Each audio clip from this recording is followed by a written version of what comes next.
And we're back. Again, this is the Catholic Lady, and we're reading Great Lion of God by Taylor Caldwell. We are in Chapter 19, Part 2. Aristo noticed that his host, so tenderly coddled by his daughter, ate magnificently and with gusto, and his plate was constantly refilled. He drank like a Roman centurion. Moment by moment he was a man rejoicing, who could not have enough of the rejoicing. And sometimes, when she gazed at him, Ianthe's charming lower lip trembled, even though she smiled. There was something very mysterious here, Aristo reflected. Moment by moment Tellus became younger and more vibrant and heartier, and his lips gleamed with oils. The man was transformed almost into a youth. Aristo began to feel like Tantalus, and his impatience grew. The Bacchian feast drew to a close, and Ianthe retired after bestowing so sweet a smile on Aristo that he was stunned for several moments. When Tellus began to speak, Aristo was forced to make a strong effort to hear and understand him, but finally his astonishment grew and his disbelief. "When you left me at Caesarea, dear friend," said Tellus, "so that I could visit my old acquaintances there, I became extremely ill. I woke one morning after distressing dreams to discover my bed soaked with my blood, which had flowed from my mouth. My friends called their best physicians, including one who waits upon Pontius Pilate himself, and they announced with shakings of the head that I was in extremis from my cancer. I could not lift my head from the pillows, nor could I swallow aught but a little wine, and I prepared to die. This was sorrowful to me, for I have lived a life of excitement, if not actual joy, and I still consider life, as we Greeks say, the great games. I have property and extensive lands in several countries, and my bankers and brokers are comparatively honest men, as much as it is possible for bankers and brokers to be, which is not extraordinary a loss. But I still wished to engage in the great games, and I have a daughter who is the light of my soul." Tellus sighed. "You have observed that women of intelligence are not devoted, nor greatly tender, for they have sharp eyes for men's deficiencies and character, and are not adverse to conversing about them on all occasions, even before guests. If a man ails, they are not wont to regard him coldly, and suggest that he rise and go to his counting-house, or his business or other affairs, as the household needs money, and the bankers are pressing, or a daughter requires a dowry, or a son is entering adolescence, and there are celebrations to be arranged. Moreover, the gods need sacrifices, and God help the household which neglects them. I will admit," added Tellus, "that under such prodding and pressure we do rise from our sick beds, and before sundown arrives our malady has mysteriously disappeared. Nevertheless, a little tenderness and commiseration, while they will delay our recovery, soothe a man's soul, and are balm to his flesh. Often a man's ailments are not of the flesh at all, but of the spirit, something a woman of intelligence will not tolerate in the least. I fear such women suspect men do not possess spirits. On the other hand, the stupid woman is completely servant to her husband or father, and she will indulge him with tenderness, and not urge him to rise and put on his garments and leave the house and apply himself to his affairs. She will persuade him to rest in his bed, and will bring him delicious morsels and feed him with her own hands, and order the best wine for him, will sing, if she has a pleasant voice, and stroke and cool his brow, and keep the household quiet about him while he contemplates his illness, and listens intently to the grumbling of his body, and indulges himself with grave thoughts concerning life and death and the meaning of it all. As I have said, this is not conducive to the quick restoration of health. Illness under these circumstances can become delightful and lingering. But does a man live for money alone, or even good health?" At this Tellus winked, and Aristo laughed. "So," said Tellus, I grieved over my daughter Iantha, who will inherit my entire estate. As she is beautiful as well as wealthy, she would be prey to evil and extension men. A thought comes to me. Is Iantha stupid at all? Or is she one of those rare women of intelligence who pretend to be stupid in order to please men? There are moments when I come upon her diligently working over the household accounts and swiftly writing in books and summing up and scrutinizing the reports of bankers and my investments, that I am impelled to believe that she is a genius of a woman, and that she pretends to stupidity, that is in truth a woman of mind. But so long as she does not claim to be an Aspasia and insist upon recognition, I will not complain. However, I feared for my Iantha, for even an intelligent woman is no match for tax gatherers and ruthless lawyers and bankers and brokers who regard a woman without male protection as their natural prey to be devoured. I also did not wish to die, for I do not cherish the thought of extinction, nor do I believe in the gods, nor in the Elysian fields, a dreary country if one is to believe the priest. I also have a charming mistress, and I love good food and excellent wine. And though my life until I was 30 years old was dire in extreme, I now live pleasantly. So I did not reflect on death with equanimity. While struggling with the blood that constantly welled up in my throat, and I fought to breathe, I remembered the story I had recently heard from Jerusalem of the mysterious young rabbi who cured so many with one word or one gesture. He had a few dingy followers from his poor province of Galilee.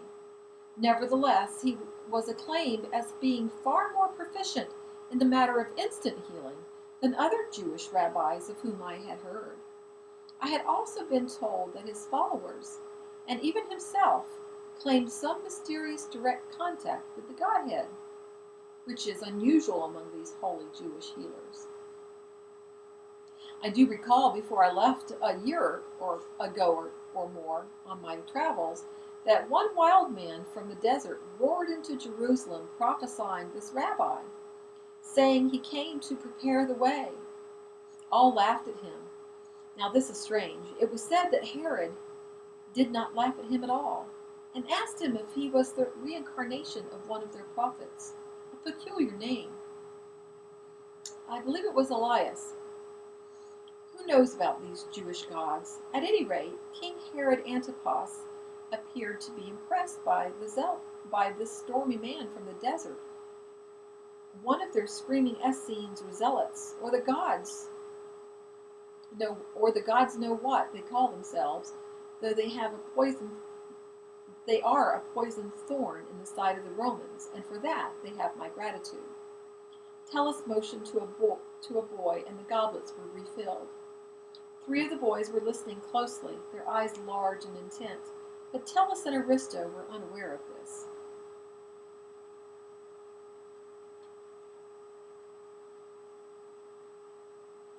Herod, said Tellus, is half a Jew and half a Greek, as are most of the cultivated men of Israel.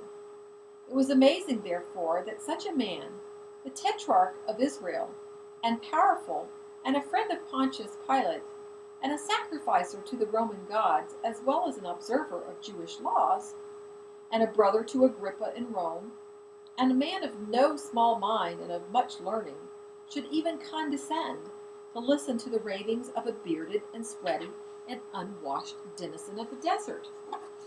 However, incredible though it seems, Herod did listen. He was even prepared to honor that wild man. Is that not astonishing? But even the most distinguished men are sometimes superstitious. How did that wild man repay such unbelievable kindness and condescension from a king? He reviled him. He accused him of the most monstrous of crimes. He shouted before him that he was an adulterer and a murderer, and perhaps even worse. No, exclaimed Aristo, that is beyond belief. A beggar and a king? But in truth, nothing surprises me very much concerning these Jews. I have even observed in Tarsus, on their high holy days, the most noble among them scouring the streets for the most degraded and abandoned, inviting them to feast and filling their hands with drachmas.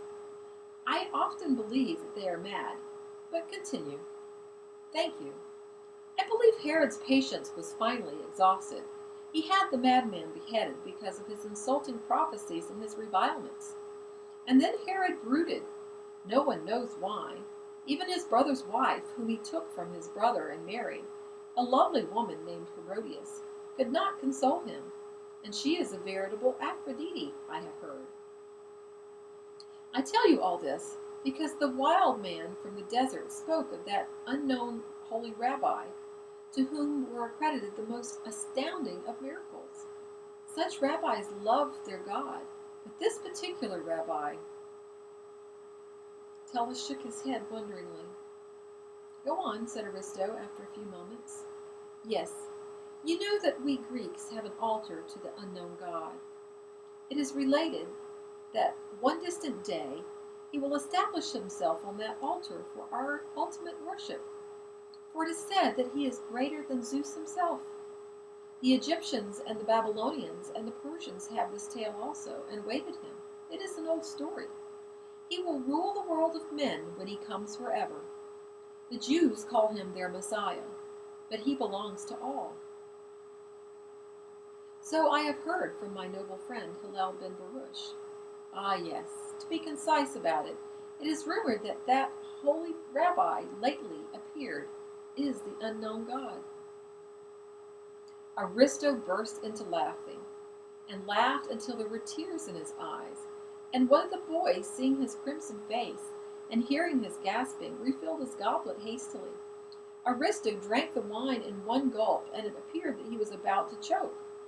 Merrily he looked at his host with a mist over his eyes, and waited for companion laughter. But to his surprise, Tellus was very grave and completely silent, and he was looking down at his clasped hands, and appeared not to have heard Aristo's mirth. The newly ruddy cheek swelled and contracted, and to Aristo's stupefaction, a tear dropped upon it. I saw the unknown God, said Tellus. Has he gone mad himself? Asked Aristo inwardly with dismay. Please bear with me, said Tellus. And now he looked at Aristo with such passion, such emotion, such urgency, that Aristo was freshly astounded, for he had considered Tellus a realistic and pragmatic man whose reason controlled him at all times, and who had nothing but disgust for men of the vehement and disorderly mind. I have lived in Israel a long time, said Tellus. I know that very often rabbis appear whose followers claim that they are the Messiah of the Jews, for they perform miracles and are blameless men. So there is a law in the Sanhedrin that such rabbis or teachers or dwellers in the desert must be brought before the court for questioning and examination. For even the wise and learned men of the Sanhedrin are eager for their Messiah. But at no time did the rabbis claim to be the anointed one, and were sad that their followers so shouted. They wished only to serve their God in peace, they said, and then the Sanhedrin dismissed them. They did not blaspheme, these meek and gentle men. As you know, a blasphemer among the Jews deserves death, and he usually is visited with it. But I heard in Caesarea this new rabbi was not denying that he was the Messiah among the poor people of his province, nor was he rebuking his followers for so claiming. It was nothing to me. It was enough that he was a miracle worker. I lay in my bed in the house of my friends and contemplated. I made inquiries. The miracle worker was in his province of Galilee, in the miserable little town of Capharnaum, on the shores of the Sea of Galilee. My friends, who are superstitious, offered to send a retinue for the Jewish rabbi and escort him to their house. They are excessively kind. It is a long distance to Capharnaum. But that night I had a most mysterious dream. I dreamt that a large white hand, like marble, extended itself to me.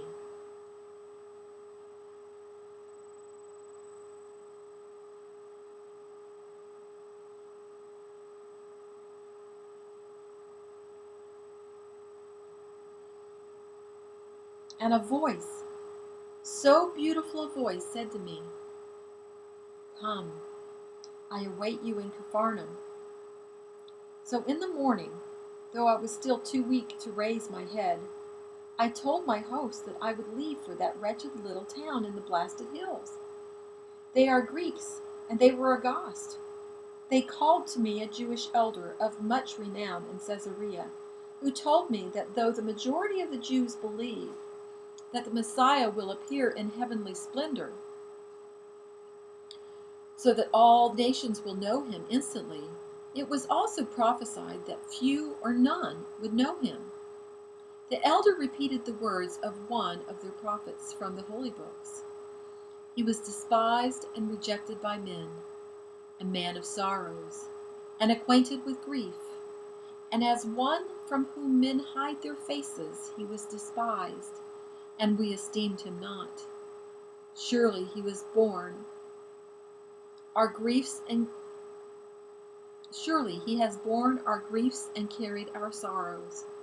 Yet we esteemed him stricken, smitten by God, and afflicted. But he was wounded for our transgressions, and he was bruised for our iniquities. Upon him was the chastisement that made us whole, and with his stripes we are healed.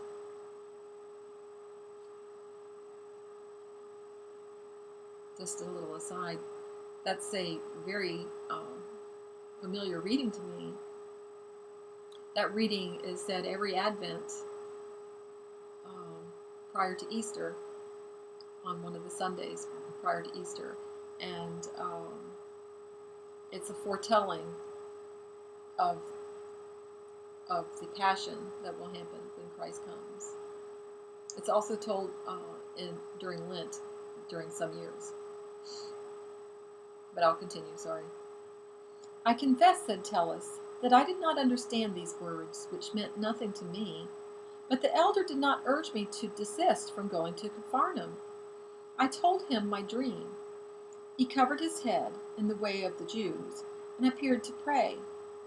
And then he raised up his hands upon me, and blessed me, and asked that I be given strength. After he left me, I was indeed given some strength, and I prepared for my journey in accordance with my dream." Aristo could say nothing. It was as if he had suddenly been seized by a spell. He looked at the full and ruddy face of his host, and at the sparkling youthful eyes, and was silent. "My friends were kind," said Tellus. "I left the next morning in their most luxurious car, and covered with fur rugs, and attended by their most solicitous servants. It was a long journey to that area of black basalt hills, and earth and desolate mountains, and starved little valleys, but it passed like a dream. I slept and rested. I was taken by the most ardent desire to look upon the face of that holy rabbi. My blood still oozed from my mouth. At times I was delirious and fevered, and we halted often at various inns. There were even other times when I believed that I was already dead, for all was a haze before me, in which glittered brilliant threads of light. Often I was not aware at all. Death was at my throat. A heavy languor had my limbs, and I rejected food. You do not know these little Jewish towns, so poor, so driven by the tax gatherers, so despairing, so dejected, so shabby and sad, and crowded with wretchedness. They were full of woe and hopelessness. They live in fear, yet they are proud.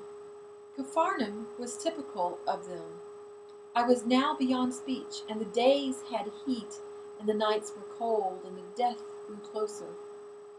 We found a desolate little inn of much rudeness, and there we spent the night.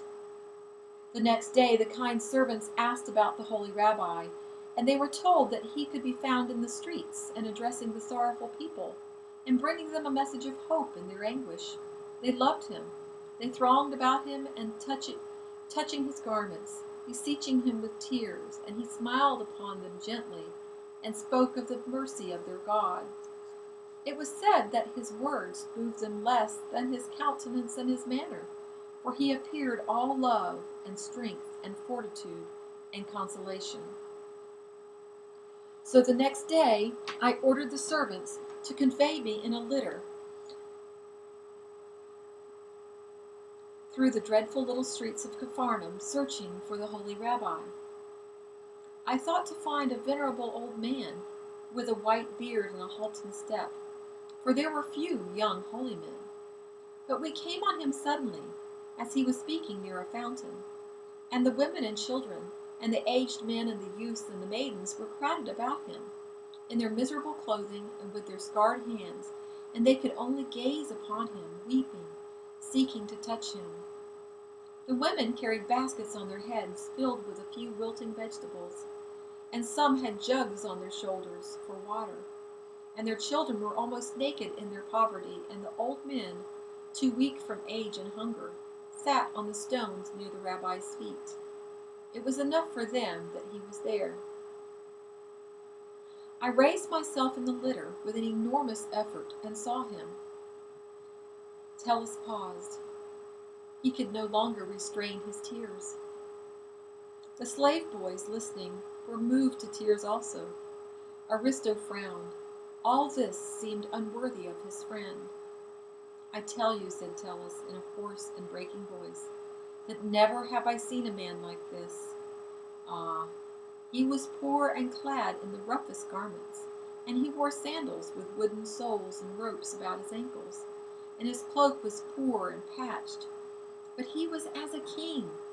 He was fair, as are the people of Galilee, who have not mingled with us, and as fair as the Macedonians and the people of Kos, and his hair and beard were golden, and he had blue eyes like an Athenian sky. He was young, but he was tall and muscular and virile, and his cheeks and hands were brown with the sun, and he had power and majesty. He was a king in rags. I knew him at once. Do not laugh, my dear friend. I knew him instantly as the unknown God, and do not ask me how I know. I do not know it myself, but a surety came to me and a joy beyond imagining. About his broad shoulders was the inevitable prayer shawl of the Jews, and he moved the tassels as he spoke to the people in his gentlest accents.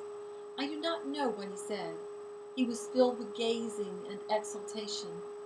I watched him touch cripples and fondle the little babes in their mother's arms, and it was as if a god had condescended to these poor wretches, and their faces glowed with joy. Who was I asked myself, that the unknown God should glance at me, or care for me?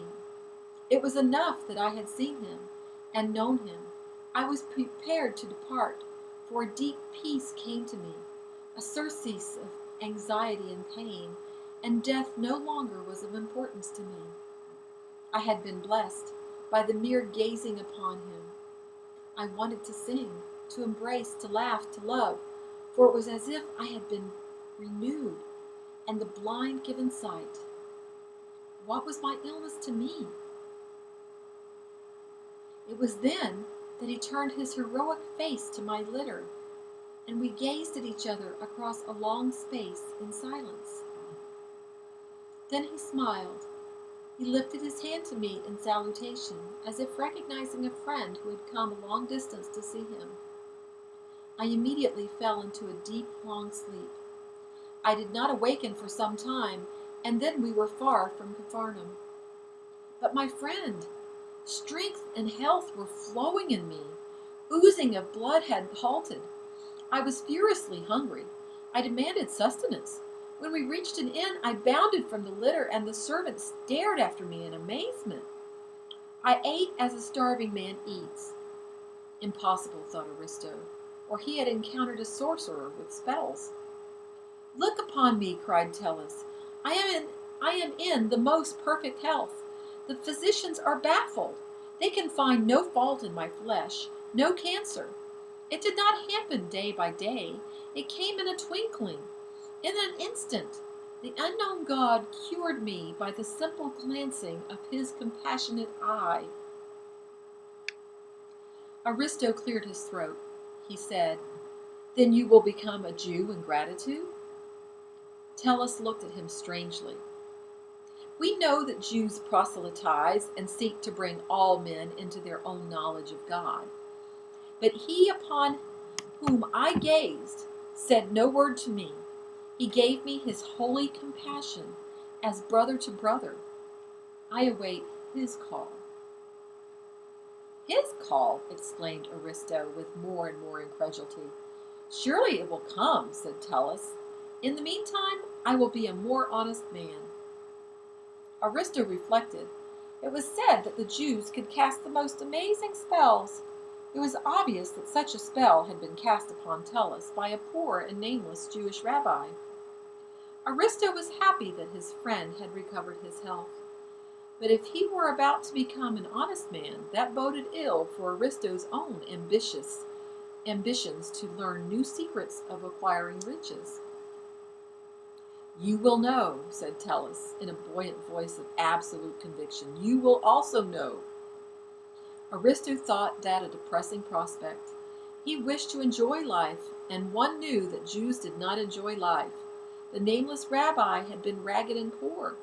He could have made his fortune in Greece and in Rome, where all men are superstitious. Tullus gleamed with happiness and vitality, and this Aristo could not deny, for the dying had been given strength and youth again. Aristo shook his head in dubious denial. Tullus said, You have looked upon my daughter Iantha, and she looked upon you with interest and pleasure. Consider her as a wife, Aristo. Let me tell you, I was once a slave, but I had a good Roman master, and he educated me, and he left me a legacy, and freed me in his will. Therefore, I do not hate all Romans, but I have been a slave. Aristo was greatly moved. He said, I too, Tullus, but consider what you have offered me, your daughter, who shines like the moon. She could have a worthier man. Tullus held out his hand to him at the table, and Aristo took it. And it was as if a shock of great power passed from him to Aristo. And Aristo's heart became light. His head blazed with radiant phantoms, and he knew the first joy since his youth, and the first love for a woman. In this mood, he could even overlook the delusions of his dear friend. And that's the end of chapter 19. Please join me for chapter 20.